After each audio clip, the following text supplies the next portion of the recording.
ঘটনা ঘটা আলা। এখন তো আবার মামলা দিয়ে লাগবে, এতে বড় বিয়ে থাকলে তো কোনো আয় তো ঘর করতে না।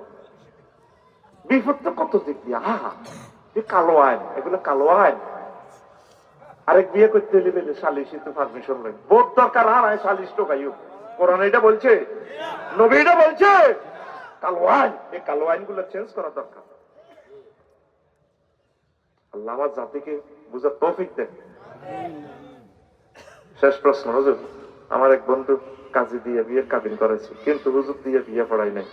এখন আমার প্রশ্ন, তাদের বিয়ে হবে নাকি? হুজুর দিয়ে তাদের বিয়ে তো হবে?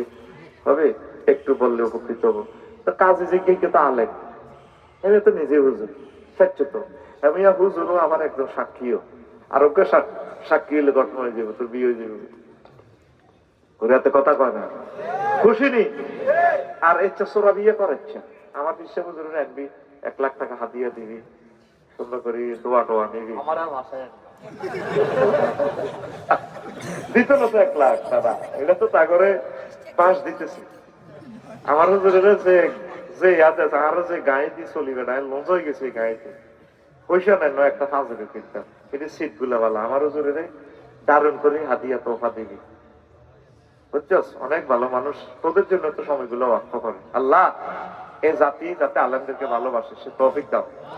তা আজ আমার কলিজার টুকরার কাছে আমি, সম্মানিত পীর সাহেবের কাছে আমি